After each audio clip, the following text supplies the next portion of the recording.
Bismillah. Masih, Tes cek, tes, masih tes. mantul. Assalamualaikum. Masih mantul. Udah aman tuh katanya. Di sayanya tuh masih Oh, aman gimana? Kedengeran suaranya. Tuh, kumat lagi. kedengeran suara sendiri maksudnya? Iya. Jadi saya ngomong Oh, suara saya itu mantul kenapa ya? oh. Suaranya masuk ke Apa mikrofon. Ustadz pakai Oh, pakai Kodoni itu jangan coba? pakai mic Pakai coba. apa namanya earphone? Iya. Kodoni jangan pakai mic. Enggak, ini mic Ah, saya buat ke bukan buat ke itu. ini, bukan buat ke handphone mic saya, Oh, buat buat apa itu? ke kamera. Oh, Hah? Cabut aja. nah. Sebentar, sebentar, Ustadz. Jadi suaranya langsung aja ke TikToknya dia. Nah, coba tes, tes cek. Udah Oke, belum? bismillah, bismillah, bismillah. Nah, aman. Udah. Oke. Hehehe. Sebentar, sebentar. Siap. Bismillah, teman-teman aman ya. Oke, sekarang sudah aman.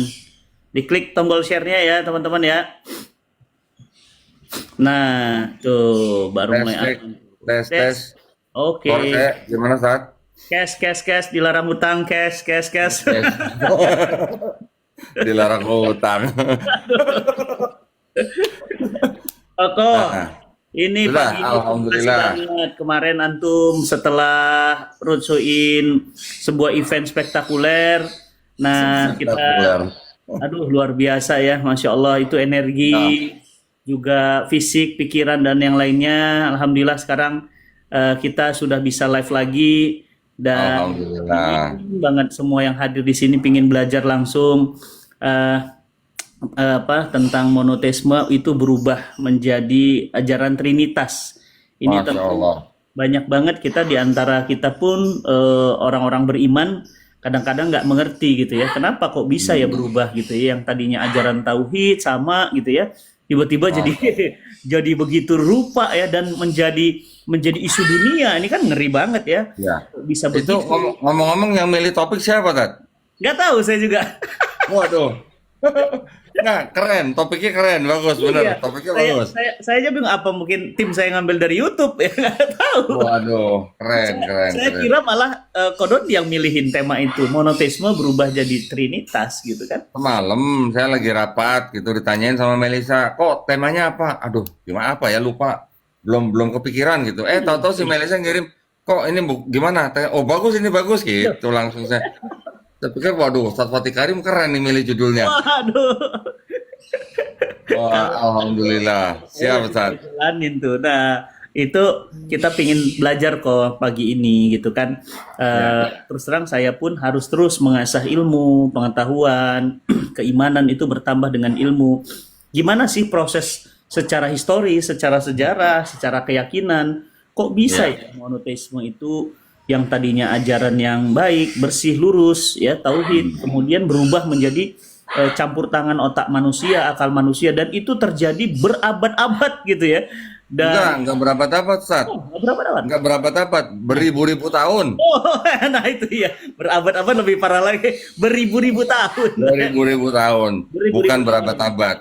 dan seterusnya sampai hari ini gitu kan. Sampai hari ini ya, Ustadz. Itu kalau kita nggak menjelaskan ini, nggak membongkar ini, maka itu akan kesalahan itu akan terus menjalar hingga anak cucu generasi kita berikutnya. Iya, iya. Nah, awalnya gimana kok ininya Baik, alurnya? saya Bismillahirrahmanirrahim. Assalamualaikum warahmatullahi wabarakatuh. Innal Waalaikumsalam. hamdalillah nahmaduhu wa nasta'inuhu wa nastaghfiruh wa na'udzubillahi min syururi anfusina wa min sayyiati a'malina may yahdihillahu fala mudhillalah wa may yudlil fala hadiyalah. Asyhadu an la ilaha illallah wahdahu la syarikalah wa asyhadu anna Muhammadan abduhu wa rasuluh. Allahumma sholli wa sallim wa barik ala sayyidina Muhammadin wa ala alihi wa sahbihi ajmain. Amma ba'd. Alhamdulillah Ustadz, terima kasih banyak sudah diundang sama Ustadzku yang keren ini. Aduh, tiap pagi selalu seger terus, ganteng terus nih, Masya Masya Allah. Allah. Masya Allah. Amin, amin, amin. Jadi kalau kita bicara tentang topik bagaimana monoteisme bisa berubah menjadi trinitas, Mm-mm. jadi gini saat yang namanya trinitas itu bukan barang baru sebenarnya ya. Bahkan pada zaman Nabi Isa alaihissalam masih jalan-jalan di muka bumi aja, itu yang namanya trinitas juga bukan barang baru. Mm. Jadi bahkan ratusan ribuan tahun sebelum ada Nabi Isa alaihissalam di bumi ini, yang namanya Trinitas itu sudah ada, Ustaz. Jadi yang pertama kali menemukan Trinitas itu bukan orang-orang Kristen, Ustaz.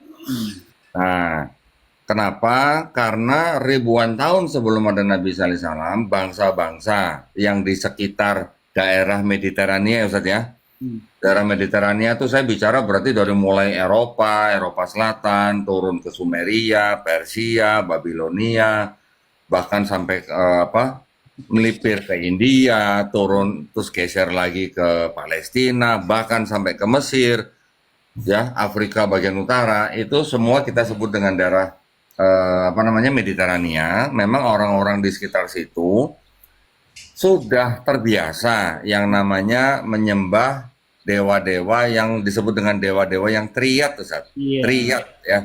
Triad itu artinya tiga tapi satu, satu tapi tiga ya. Makan bakwan tiga, ngakunya satu gitu, Ustaz. Itu namanya Darmaji. Dahar lima, Darmaji. bayar siji. Bayar siji. Nah, Ustaz ya. Sebentar. Sambil ngopi ya, Ustaz ya. Sambil ngopi Boleh, ya. boleh. Wah, kok kopinya nggak hitam? Kenapa ini? Lagi habis yang hitam. Oh, lagi habis. Siap dikirimin nanti. Nah, dikirimin, alhamdulillah. Nah, jadi kalau kita melihat sejarah-sejarah, Ustaz, kita langsung relate dengan Islam ya, Ustaz ya. Ya. Di Islam kita mengetahui bahwa Allah Subhanahu wa taala sudah mengutus nabi-nabinya. Mengutus nabi-nabinya untuk apa? Untuk manusia selalu menjaga ketauhidan. Jadi yang namanya sang pencipta itu cuma satu, duanya aja nggak ada, apalagi tiganya gitu saja. Nah, jadi dari daerah-daerah yang tadi saya sebutkan itu memang sudah terbiasa menyembah dewa-dewa yang triad. Kita mengenal misalnya di Mesir kita mengenal ada yang namanya dewa Osiris, dewa Horus, dewa Isis. Kemudian di daerah di Persia kita mengenal ada dewa yang namanya Ahura ada dewa Mitra, ada dewa siapa lagi? Banyak, Ustaz. Iya. Persia, Termasuk Persia itu di India juga begitu ya, ada Krishna. Anahita. Nah, Ada di Indra. India kita mengenal dewa yang supreme itu dewa Brahman gitu ya. Bermanifestasi menjadi Brahma, Wisnu, Siwa. Iya. Nah, di Babilonia kita juga mengenal ada yang namanya Tamrus, Namrus, Semiramis. Kita juga sering mendengar kan ada Raja Namrus yang Ya, berurusan Namrus, dengan iya. Nabi Ibrahim alaihissalam. Iya. Namrus punya istri Semiramis. Ketika Namrus sudah meninggal, istrinya bisa punya anak sendiri dari pohon, katanya pohon cemara, terus kemudian punya anak Tamrus. Tiga ini menjadi trinitas pertama kali di dunia, Ustaz. 3.000 tahun gitu. Ya, jadi di kelompok bangsa-bangsa tertentu memang mereka sudah terbiasa menyembah dewa-dewa yang triad. Di Yunani kita mengenal ada Dewi Hekate, satu dewi tapi kepalanya 3. Oh. Kemudian di Roma, di Eropa Utara, kita ke utara ada dewi namanya Matrone. Matrone atau matron kita juga melihat itu juga melambangkan 3 dewi. Jadi semuanya sudah 3, semuanya 3. Tidak ada yang 5, tidak ada yang 10, tidak ada yang 100 gitu. Nah, kenapa? Gitu ya? Ya, kenapa? Kalau kita melihat dari sisi sistem kepercayaan manusia yang berkembang, kita akhirnya mengenal ada sistem yang disebut dengan sistem paganisme, Ustaz. Paganisme itu mengenal setiap alam semesta ini mempunyai penguasanya masing-masing. Contoh, misalnya di langit ada penguasa dewa ini, di laut ada penguasa dewa ini, di gunung ada penguasa dewa ini. Ya. Nah, yang seperti itu memang akhirnya berevolusi beratus tahun, bahkan beribu-ribu tahun, sehingga melahirkan sistem kepercayaan yang disebut dengan triad. Kemudian berkembang istilahnya menjadi Trinitas. Oke. Nah, kalau Trinitas, ditanya, kamu Tuhannya satu apa tiga? Semua orang yang percaya Trinitas akan bilang Tuhannya tetap satu. Oke. Tapi, nah, selalu ada tapinya, Ustaz. Tapinya nggak pernah ketinggalan. Tapi bisa bermanifestasi dalam tiga pribadi, gitu bilangnya. Oh, Kalau bilangnya tiga satu pribadi. sebenarnya, tapi ada bisa manifestasi 3. Ya, nah itu karena dipengaruhi oleh tadi yang saya bilang sistem-sistem kepercayaan orang-orang sebelumnya yang sudah memang mempercayai itu dari awal yang disebut dengan triad. Makanya kalau kita membaca Quran surat Taubah ayat ke-30, di situ disebutkan bahwa kaum Yahudi menyebut Uzair, Nabi Uzair alaihissalam Anak Tuhan. sebagai putra Allah. Kaum Yahudi, kaum Nasrani menyebut Nabi Isa sebagai putra Allah. Mereka melakukan itu karena berdasarkan perkataan orang-orang kafir sebelumnya. Nah, orang-orang kafir sebelumnya ini yang saya maksud, bangsa-bangsa yang sebelumnya yang sudah terbiasa menyembah dewa-dewa yang triad gitu. Tuhan bisa punya anak, anaknya nanti disebut setengah manusia setengah dewa, seperti itu. Ya, kita Manusia juga sama mengenal dewa. Oke. kita mengenal di Yunani ada dewa Zeus, dewa yang paling supreme, bisa punya anak dari dewi lain bernama Helen, bisa punya anak dari manusia, manusianya bernama Danae, punya anak namanya Perseus, nanti punya anak dari perempuan lain bernama Hercules dan sebagainya. Apal ya, Koko ya, luar biasa ya.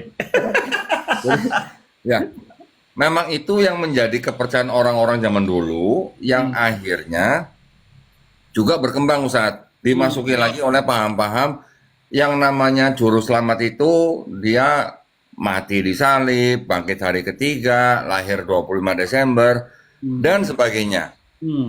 Hal-hal seperti itu yang akhirnya apa ya? Diadopsi oleh kalangan Kristen sehingga mereka menjadi seperti sekarang ini Ustaz. Nah, jadi Trinitas itu bukan barang baru. Saya punya buku seperti ini Ustaz. The word 16 terus Savior. Oh, Christianity before Christ. Oke. Artinya apa Ustaz? Ada 16 juru selamat dunia 16. yang disalib. Oke, Saviors. Saviors itu apa? Juru selamat. Oh, juru selamat. Oke. Jadi sudah ada konsep kekristenan sebelum ada Yesus gitu. Oke, iya. Nah, di buku ini disebutkan banyak sekali. Nah, ini contoh-contohnya Ustaz ya. Contoh. Nih, ini adalah dewa-dewa yang dianggap sebagai juru selamat manusia pada waktu itu. Ya, Saya bacain, Ustaz. Mungkin susahnya bacanya kalau gini nih. iya. Ada Tamus yang tadi saya sebutkan. Ada Witoba.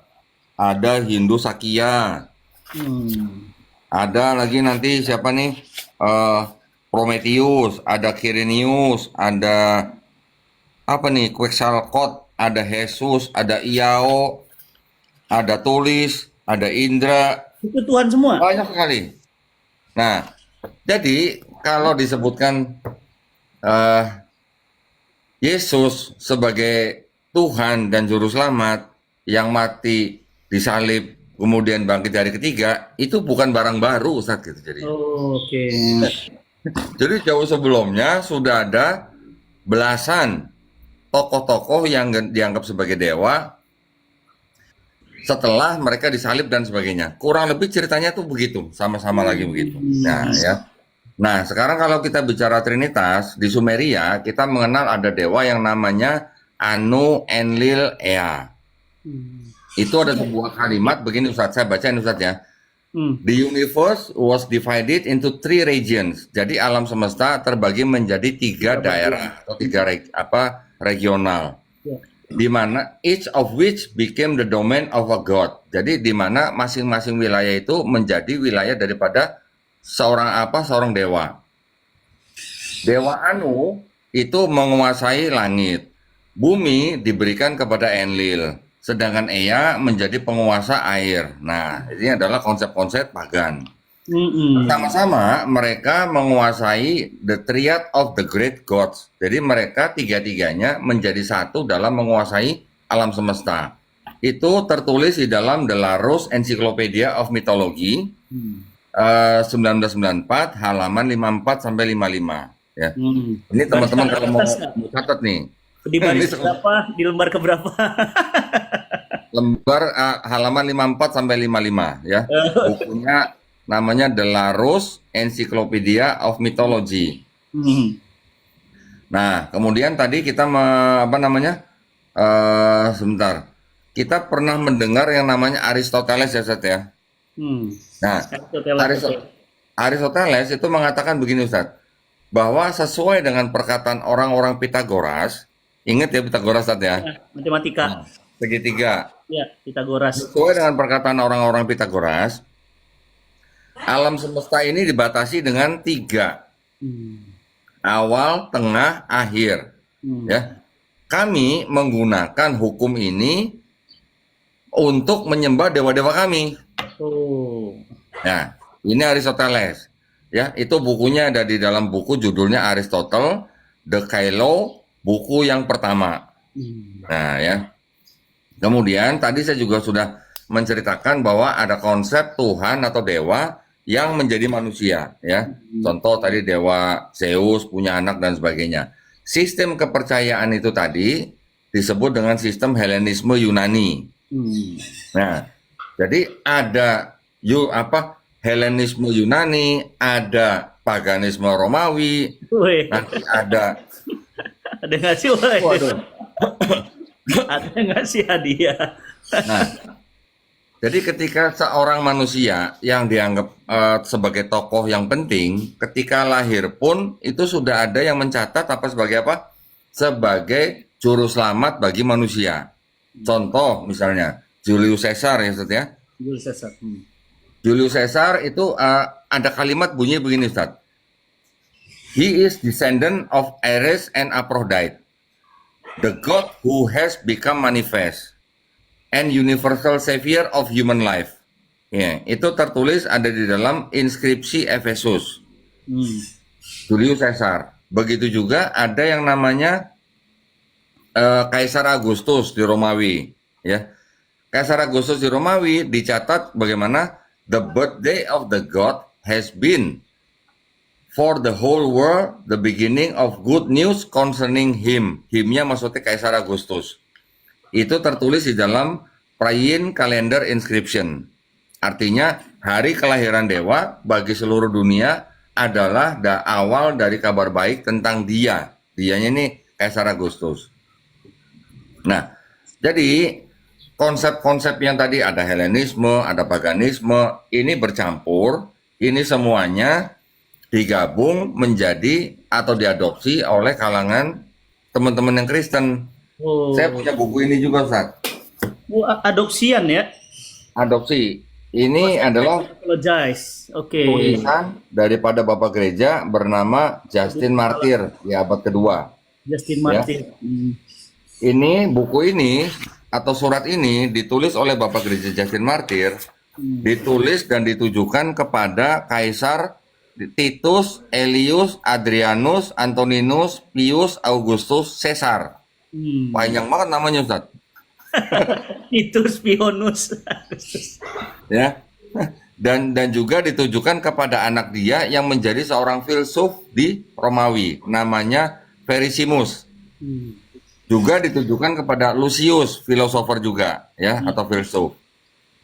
Nah, di dalam buku ini ada satu bagian yang bisa mengkonfirmasi apa yang tadi saya katakan, Ustadz. Bunyinya seperti ini. Nah ini kalau TikTok ini susahnya begini nih, Ustadz. Nah, balik ya, coba. Nah, ya. Nanti ini saya bacakan, Ustadz ya. Iya. Saya bacakan aja nih. Oke. Jadi, and when we say also that the word, dan ketika kita berbicara tentang firman, who is the firstborn of God, yaitu anak sulung Tuhan, was produced without sexual union, yang dilahirkan tanpa persetubuhan, and that he, Jesus Christ, dan bahwa dia, Yesus Kristus, our teacher, guru kita, was crucified and died, yang disalib dan mati, and rose again and ascended into heaven, dan bangkit kembali dan diangkat ke surga atau ke langit. We propound, artinya kami, Julius Caesar ini mengatakan, we propound nothing different from what you believe regarding those whom you esteem sons of Jupiter. Jadi artinya kami menyatakan tidak ada yang berbeda dari apa yang kalian ini orang-orang pagan Romawi, percayai mengenai mereka yang kalian hormati sebagai putra-putra Jupiter. Ya. Sama. Jadi kalau di Yunani ada dewa Zeus punya anak Perseus, Hercules, Helen, Hermes dan sebagainya. Di Romawi mereka mengenal yang namanya dewa Jupiter, punya anak nanti ada Merkuri dan sebagainya. Nah, cuman kalau dewa Zeus yang di Yunani ini dewa yang selamitan gitu, Ustaz. Selamitan itu apa? Banyak anaknya. Tuh, selamitan. Ya, anaknya sampai 100. Kalau yang di Romawi anaknya cuma 14 gitu. Nah, jadi sistem itu diakui oleh seorang bapak gereja. Yesus yang disembah oleh orang-orang Kristen pada saat itu tidak ada bedanya dengan putra-putra Jupiter. Nah, kalau begitu berarti apa? Berarti kepercayaan orang-orang Kristen pada saat itu mereka menganggap bahwa Yesus tidak ada bedanya dengan apa yang orang-orang Romawi sembah sebagai putra-putra Jupiter. Analoginya seperti itu.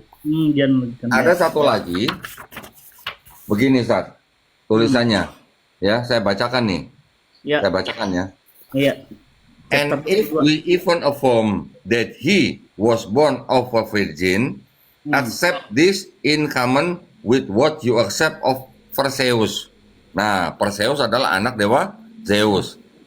Jadi dan jika bahkan kita menegaskan bahwa dia lahir dari seorang perawan, terimalah ini sebagai kesamaan dari apa yang kalian terima dengan Perseus.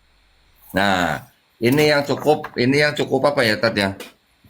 Yang harus kita perhatikan bahwa Islam kita juga menerima dan mengimani bahwa Nabi Isa putra Maryam itu lahir dari seorang perawan suci. Ya, Saudara. Orang-orang pada zaman itu bahkan sebelumnya itu juga percaya banyak dewa-dewa yang lahir dari perawan suci. Gitu ya.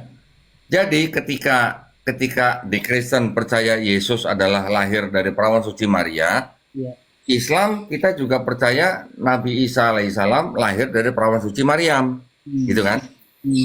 Nanti ada yang bilang, loh kalau gitu apa bedanya tuh Islam juga dengan pagan? Sama juga dong berarti, karena ada Nabi Isa lahir dari perawan suci, Kristen Nabi Isa lahir dari perawan suci, Osiris nanti lahir juga dari perawan suci, dan begitu ya, kurang lebihnya begitu. Saya dulu pernah mempertanyakan hal seperti ini, Ustaz. Jadi maksudnya apa bedanya juga ya Islam dengan kaum pagan sebelumnya gitu ya? Rupanya ini yang saya dapat jawabannya, Ustaz ya. Ini yang saya dapat jawabannya. Rupanya Allah Subhanahu Wa Taala itu ketika mengutus nabi-nabinya itu menyaingi bahkan melebihi ya orang-orang manusia pada saat itu, yang mana pada saat itu mereka punya kepercayaan tertentu pada zamannya gitu. Maksudnya gini Ustaz. Pada zaman Firaun versus Nabi Musa alaihissalam, pada saat itu orang-orang Mesir mereka terkenal dengan apanya, Ustaz? Terkenal dengan sihirnya. Sihir, betul. Betul kan? Nah, ketika Nabi Musa alaihissalam diutus Allah Subhanahu Wa Taala untuk menghadapi Firaun, sihir dilawan dengan mujizat, gitu kan?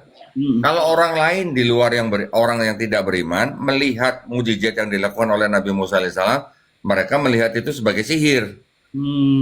Ya, jadi dianggapnya Nabi Musa membawa sihir, melawan sihirnya Firaun dan tukang-tukang sihir dia, gitu kan? Sihir lawan sihir gitu. Nah, di zaman Nabi Isa. Nah, pada zaman Nabi Isa alaihissalam, pada saat itu orang lebih populer dengan apa? Dengan tabib atau penyembuhan. Betul. Nah, pada zaman itu orang-orang juga percaya dewa lahir dari seorang perawan suci, gitu Ya, kan. oke. Jadi ketika Allah Subhanahu wa taala mengutus nabi-nabinya, Allah Subhanahu wa taala memberikan mujizat yang melebihi orang-orang yang diutus pada zaman itu gitu, Ustaz. Ya. Ya. Ketika zaman Firaun diutus Nabi Musa alaihissalam dilawan dengan mujizat. Bisa sampai membelah lautan. Ketika Nabi Isa alaihissalam diutus dengan mujizat yang bisa menyembuhkan orang sakit, membangkitkan orang mati. Begitu kan Ustaz ya? Ya. Jadi dilawannya dengan hal-hal yang serupa. Tapi semuanya kalau dari nabi-nabi kita itu semuanya adalah mujizat yang diizinkan Allah Subhanahu wa taala. Gitu kan? Begitu juga dengan Nabi Muhammad SAW. Ketika Nabi Muhammad SAW diutus, orang-orang Arab pada saat itu mereka terkenal dengan apanya? Dengan syair-syairnya. Ya. Makanya ketika ahli-ahli syair, orang-orang Quraisy pada saat itu mendengar ayat-ayat Quran yang dilafazkan oleh Nabi Muhammad SAW, orang-orang itu menganggap itu sebagai syair, bahkan mereka menganggap sebagai sihir. Iya. Ya, jadi jawabannya buat kita adalah Allah Subhanahu wa taala tidak kekurangan kuasa Iya. untuk mengutus nabi-nabinya melawan orang-orang pada zamannya dengan apa yang mereka kenal pada saat itu. Gitu saja. Nah, jadi jangan beranggapan bahwa Nabi Isa alaihissalam putra Maryam lahir dari seorang perawan suci, nggak ada bedanya dengan dewa-dewa di Mesir misalnya. Oh, iya. Ya, maksudnya gitu, ya saja. Betul. Nah, kemudian kita lanjut dari sistem Trinitas ini, itu ada sistem yang dianggap dengan juru selamat itu harus mati dulu gitu. Ya, setelah mati baru dia bangkit, baru dianggap sebagai juru selamat gitu. Ya. Contoh, kita sekarang melihat dari kematian daripada tokoh yang di dalam Kristen, yaitu kematian Yesus Kristus di atas kayu salib. Ya, sebentar. Ya. Oke. Pagi udah ada nelpon Ustaz, teman. Wih, keren. Nah, sekarang kita melihat Ustaz nih, ya. Di dalam kitabnya orang Kristen itu ada kisah kematian Yesus di Matius pasal 27. Nah, ini kita langsung baca aja Ustaz ya. Nanti kita akan melihat kemiripannya. Matius pasal 27 ayat ke-51. Saya bacakan saja. Ini ayatnya seperti ini nih, udah saya tanda ini. Dan lihatlah, tabir bait suci terbelah dua dari atas sampai ke bawah, dan terjadilah gempa bumi. Dan bukit-bukit batu terbelah, dan kuburan-kuburan terbuka, dan banyak orang kudus yang telah meninggal bangkit. Dan sesudah kebangkitan Yesus, mereka pun keluar dari kubur, lalu masuk ke kota kudus, dan menampakkan diri kepada banyak orang. Ini kisah di dalam kitab Bible. Diceritakan ketika Yesus disalib, tabir bait suci, Baitul Maqdis Ustaz, itu diceritakan terbelah dua. Kemudian ketika Yesus bangkit, orang-orang suci atau orang-orang kudus yang sudah meninggal keluar dari kubur, masuk ke dalam kota, menampakkan diri kepada banyak orang. Nah, saya mau nanya Ustadz, kalau orang sudah meninggal, bangkit dari kubur, sebutnya apa Ustadz? Apa zombie? Zombie. Ya, diceritakan begini gitu ya. Nah, ini ternyata cerita ini ternyata sama dengan cerita yang namanya Festival Antesteria di Yunani Ustadz. Ya, ada sebuah festival di Yunani yang menceritakan orang-orang yang sudah mati bangkit dari kubur, masuk ke dalam kota, menemui banyak orang. Wih. Nah, jadi ini apakah ini mengadopsi festival Antesteria di Yunani? Walau-walau. Ya. Ini adalah bagian-bagian daripada yang namanya tadi kita sebut sebagai paganisme. Ya, anehnya dari 4 surat di dalam kitabnya orang Kristen, Matius, Markus, Lukas, Yohanes, Yang menceritakan kejadian ini cuman Matius, Ustadz. Nah, itu. Markus nggak cerita, Lukas nggak cerita, Yohanes nggak cerita. Yang Oh, mungkin cerita haram. cuman Matius. Nah, ini dianggap sendiri oleh kalangan Kristen yang cendekiawan, seperti Hmm. contoh seorang tokoh Perjanjian Baru namanya Mike Licona. Hmm. Mike Licona ini juga ahli berdebat, Ustadz ya. Dia mengatakan bahwa cerita tentang orang-orang yang sudah mati, bangkit dari kubur, masuk dalam kota, ini adalah sebuah strange report atau laporan yang aneh gitu. Hmm. Nanti ada lagi tokoh Kristen yang lain, ahli Perjanjian Baru. Contohnya misalnya Profesor William Craig. William L. Craig ya. Dia mengatakan bahwa hanya orang-orang konservatif yang percaya dengan kisah ini. Hmm. Jadi cerita ini juga dianggap sebagai cerita yang aneh. Karena apa? Karena tidak ada yang menceritakan. Sekarang bayangin Ustadz. Ustadz tinggal di Bogor atau di Bintaro Iya, misalnya. iya, Bogor. Ada satu mayat keluar dari kubur. Heboh nggak Ustadz? Rame lah. Pasti heboh, ya kan? Pasti masuk koran segala macam.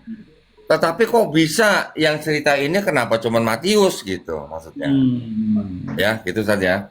Hmm. Nah, ini nanti ada lagi contoh begini. Di dalam tradisi Kristen itu ada yang disebut dengan yang namanya Apostle Creed, Ustaz. Apostle Creed itu adalah pernyataan iman yang dianggap oleh guru-gurunya atau murid-muridnya Yesus gitu. Hmm. Ya. Ada pernyataan seperti ini. I believe in Jesus Christ, His only Son, our Lord, was crucified, died, and was buried. He descended into hell. The third day He arose again from the dead. Saya Oh, terjemahkan. oke.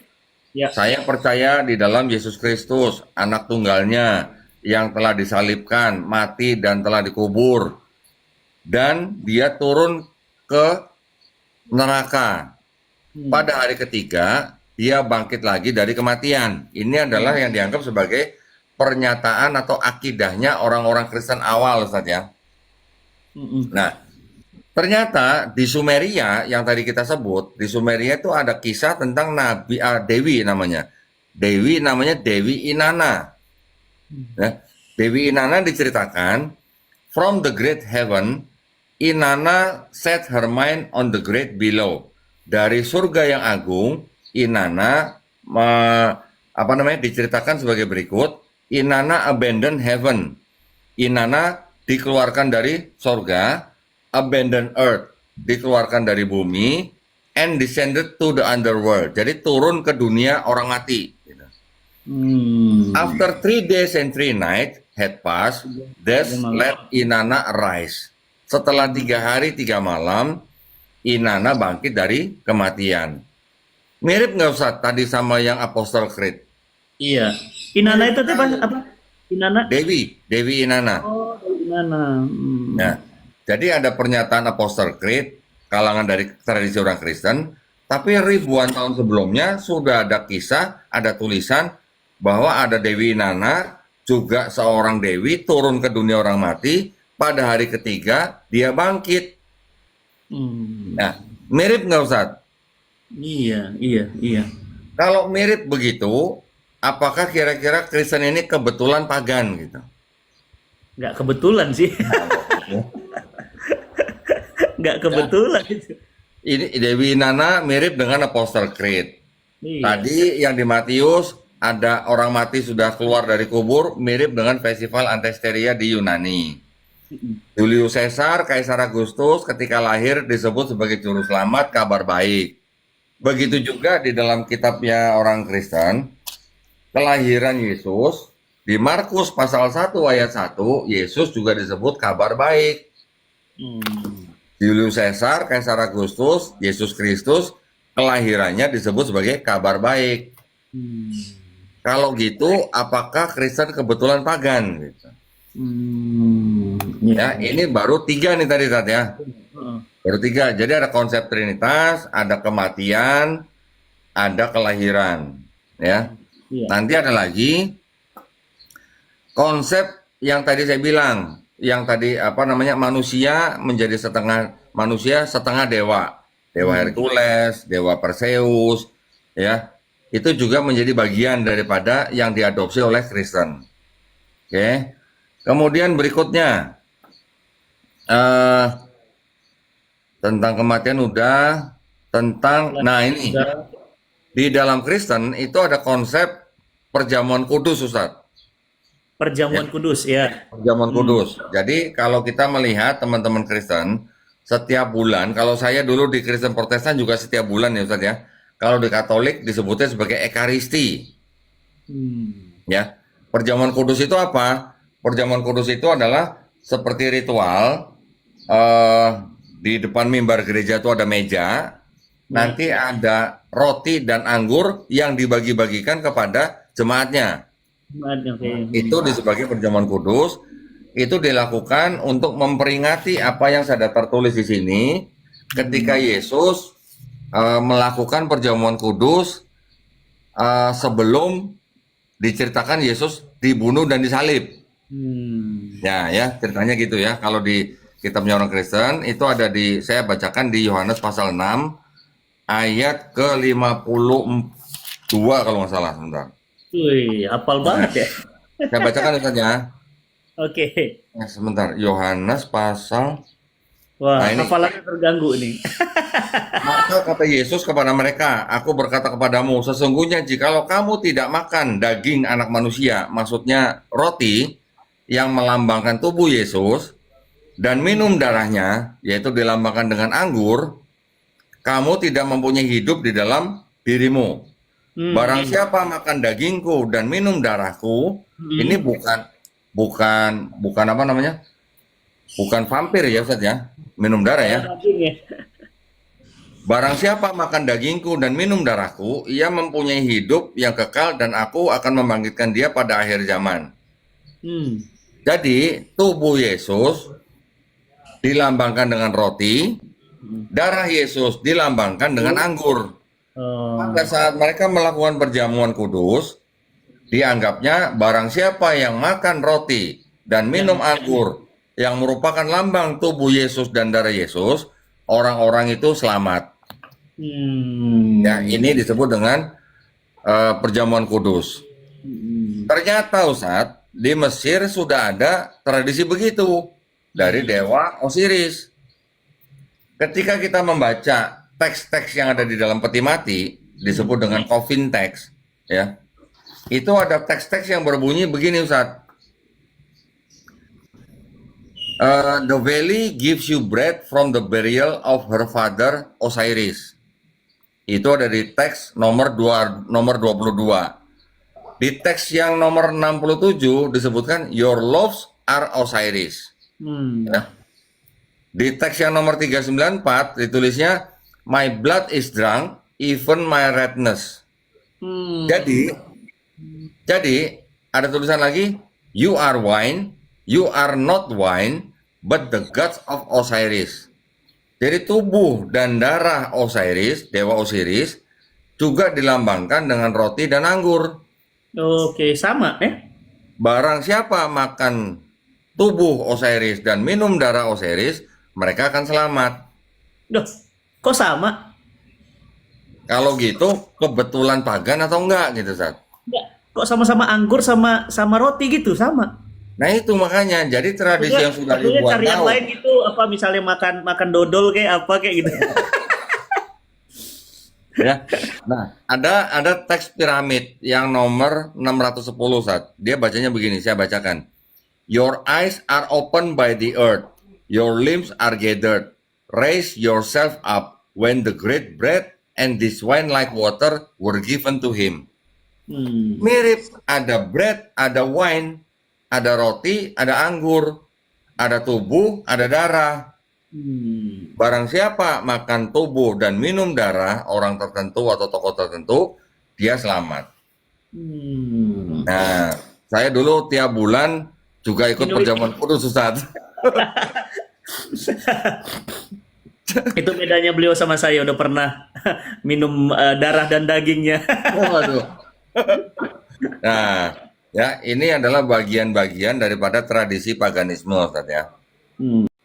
Nah, lambang salib yang sekarang dipakai oleh kalangan Kristen itu mirip sekali dengan lambang salib yang berasal dari kuil Serapis. Tahu Serapis, Ustaz? Belum. Dewa Serapis. Oh, belum. Dewa Serapis adalah dewa yang adalah tokoh yang dijadikan dewa oleh Kaisar Ptolemy di Mesir tahun 305 sebelum Masehi. Hmm. 305 Serapis diangkat menjadi dewa oleh Kaisar Ptolemy. Yesus pada tahun 325 diangkat menjadi Tuhan di dalam Konsili Nisea. Jadi ketika kuil Serapis itu dibongkar, itu lambang salibnya, Ustadz kalau tahu ada lambang salib tapi atasnya bulat gini Ustadz. Ya, ya, pernah lihat. Itu namanya adalah Ankh, A-N-K-H. Iya, pernah lihat. Nah, ya. Sebagian dipakai oleh orang-orang pagan, sebagian dipakai menjadi lambang Kristen. Nah, pertanyaannya sekali lagi, Ya. apakah Kristen kebetulan pagan? Kalau banyak sih, Saya Kalau cuma banyak nanya sih, Ustadz ya, udah. saya cuma Cuma nanya nanya ya, saya bukan menuduh ya. ini yang terbaru ada diskusi lagi dengan banyak pendeta. Oh, Nah, ini barusan belum lama nih Ustadz, baru berapa hari ini. ya. Saya sudah merencanakan untuk debat dengan seorang pendeta, namanya Pendeta Mel Atok dari Kupang, NTT. Oh, NTT. Komunikasinya sudah dilakukan dari tahun lalu, ya. Terus kemudian dia bilang bahwa dia sangat sibuk sehingga dia bisanya baru bulan Juni tahun 2025. Oke.